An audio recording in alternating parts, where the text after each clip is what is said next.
जय हिंद दोस्तों, वंदे मातरम। एक समय ऐसा था जब राधिका आप्टे भारत में नेटफ्लिक्स का दूसरा चेहरा बनती जा रही थी। मतलब नेटफ्लिक्स की अगर कोई भी वेब सीरीज या मूवी आ रही थी, उसमें राधिका आप्टे जरूर होती थी और कोई हो ना हो।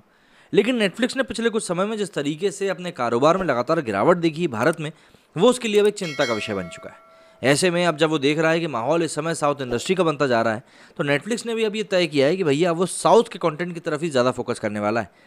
जहाँ एक तरफ हम देखते हैं कि नेटफ्लिक्स पे इंग्लिश कंटेंट की भरमार है, लेकिन हिंदी का कंटेंट उसके ऊपर कुछ इतना खास मौजूद नहीं है।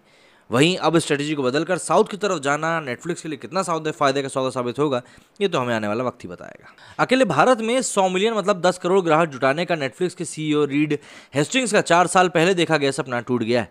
नेटफ्लिक्स का भारत में अपना दबदबा बनाए रखने का ख्वाब तो टूटा ही, इस ओटीटी को हिंदी भाषी दर्शकों ने भी नकारना शुरू कर दिया है। जानकारी के मुताबिक इसी के चलते नेटफ्लिक्स ने पहले से प्रस्तावित अपने 6 हिंदी शोज और सीरीज कैंसिल कर दी हैं। हालांकि नेटफ्लिक्स ने इसे एक सामान्य प्रक्रिया बताया है, लेकिन इसमें सबसे ज़्यादा चर्चा उस फिल्म की मनोरंजन जगत में हो रही है जिसके जरिए नेटफ्लिक्स की आंखों का तारा रही अभिनेत्री राधिका आप्टे निर्देशन के क्षेत्र में उतरने वाली थी।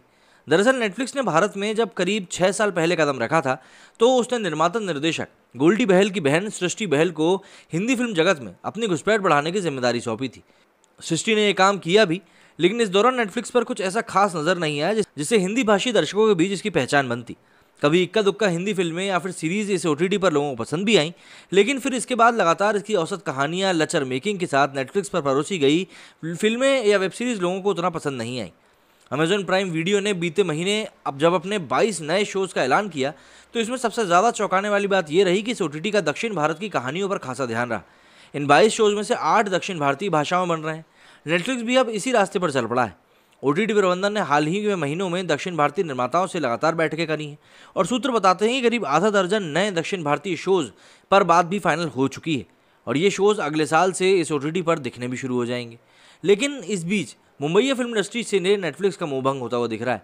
कंपनी के सूत्रों ने बताया कि ओटीटी पर पहले से ही हरी झंडी पा चुके कम से कम 6 हिंदी फिल्मों या फिर वेब सीरीज को नेटफ्लिक्स ने नहीं बनाने का फैसला किया है।